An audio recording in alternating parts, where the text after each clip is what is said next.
Welcome to our KPC Daily Devotional. We've been reading the Screwtape Letters by C.S. Lewis, and we'll be finishing it this week.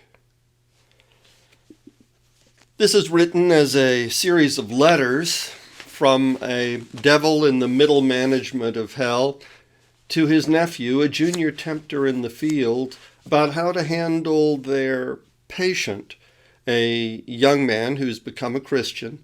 And they're trying to figure out how they can take a Christian and render his faith ineffectual or meaningless. In letter 29, as the Germans bomb England, the devil considers how to use this to his advantage. Perhaps inspire cowardice, or should the patient display real courage, perhaps inspire some pride in that, or simply to foster hatred. In this case, the hatred of the enemy. A Christian knows he has to forgive his enemy, his own personal enemy, but we human beings can be induced to hate on behalf of others. Oh, the poor women and children who are suffering because of this, the victims. And in the process, we miss the obligation that we have as Christians to forgive in that situation as well. And what about cowardice? It is, as Screwtape says, the one vice of which we feel real shame and self-loathing. But it can move us to repentance and humility. God allows the world to be a dangerous place, at least for now, because it brings moral issues to a flashpoint. Every virtue thus becomes, in its appropriate time, a matter of courage, and every failure becomes a window on divine mercy. The Screwtape Letters, letter 29. My dear Wormwood, now that it is certain that the German humans will bombard your patient's town and that his duties will keep him in the thick of danger, we must consider our policy. Are we to aim at cowardice or at courage with consequent pride, or at the hatred of the Germans? Well, I'm afraid it is no good trying to make him brave. Our research department in hell has not yet discovered, though success is hourly expected, how to produce any virtue. This is a serious handicap. To be greatly and effectively wicked, a man needs some virtue. What would Attila have been without his courage, or Shylock without self-denial as regards the flesh? But as we cannot supply these qualities ourselves, we can only use them as supplied by the enemy above. And this means leaving him a kind of foothold in those men whom otherwise we've made most securely our own. A very unsatisfactory arrangement, but I trust we shall one day learn to do better. Now, hatred we can manage. The tension of human nerves during noise, danger, and fatigue makes them prone to any violent emotion, and it's only a question of guiding this susceptibility into the right channels. If conscience resists, muddle him. Let him say that he feels hatred not on his own behalf, but on that of the women and children, and that a Christian is told to forgive his own, not other people's enemies. In other words, let him consider himself sufficiently identified with the women and children to feel hatred on their behalf, but not sufficiently identified to regard their enemies as his own and therefore proper objects of forgiveness. But hatred is best combined with fear. Cowardice, alone of all virtues, is purely painful, horrible to anticipate, horrible to feel, horrible to remember. Hatred has its pleasures. It's therefore often the compensation by which a frightened man reimburses himself for the miseries of fear. The more he fears, the more he will hate. And hatred is also a great anodyne for shame. To make a deep wound in his charity, you should therefore first defeat his courage. Now, this is a ticklish business. We've made men proud of most vices, but not of cowardice.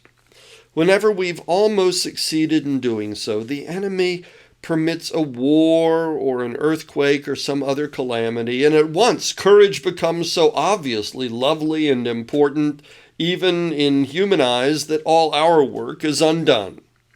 And there is still at least one vice of which they feel genuine shame. The danger of inducing cowardice in our patients, therefore, is that we produce real self-knowledge and self-loathing with consequent repentance and humility. And in fact, in the last war, thousands of humans, by discovering their own cowardice, discovered the whole moral world for the first time. In peace, we can make many of them ignore good and evil entirely. In danger, the issue is forced upon them in a guise to which even we cannot blind them. There's here a cruel dilemma before us. If we promoted justice and charity among men, we should be playing directly into the enemy's hands. But if we guide them to the opposite behavior, this sooner or later, for he permits it to produce, a war or a revolution, and the undisguisable issue of cowardice or courage awakes thousands of men from moral stupor. This is indeed is probably one of the enemy's motives for creating a dangerous world, a world in which moral issues really come to the point. He sees, as well as you do, that courage is not simply one of the virtues, but the form of every virtue at the testing point, which means at the point of highest reality. A chastity or honesty or mercy which yields to danger will be chaste or honest or merciful only on conditions. Pilate was merciful till it became risky. It's therefore possible to lose as much as we gain by making your man a coward. He may learn too much about himself. There is, of course, always the chance not of chloroforming the shame, but of aggravating it and producing despair. This would be a great triumph. It would show that he had believed in and accepted the enemy's forgiveness of his other sins only because he himself did not fully feel their sinfulness.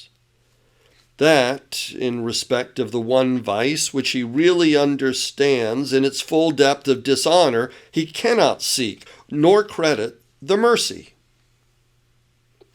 But I fear you've already let him get too far in the enemy's school, and he knows that despair is a greater sin than any of the sins which provoke it. As to the actual technique of temptations to cowardice, not much need be said. The main point is that precautions have a tendency to increase fear. The precautions publicly enjoined on your patient, however, soon become a matter of routine, and this effect disappears. What you must do is to keep running in his mind, side by side with the conscious intention of doing his duty, the vague idea of all sorts of things he can do or not do inside the framework of that duty, which seem to make him a little safer. Get his mind off the simple rule, I've got to stay here and do so-and-so, into a series of imaginary lifelines. Well, if A happens, though I very much hope it won't, I could do B, and if the worst came to the worst, I could always do C. Superstitions, if not recognized as such, can be awakened. The point is to keep him feeling that he has something other than the enemy and the courage the enemy supplies, something to fall back on, so that what was intended to be a total commitment to duty becomes honeycombed all through with little unconscious reservations. By building up a series of imaginary expedients to prevent the worst coming to the worst, you may produce, at that level of his will which he's not aware of, a determination that the worst shall not come to the worst. Then, at the moment of real terror, rush it out of his nerves and muscles, and you may get the fatal act done before he knows what you're about. For remember, the act of cowardice is all that matters. The emotion of fear is, in itself, no sin, and though we enjoy it, it does us no good. Your affectionate uncle, Screwtape.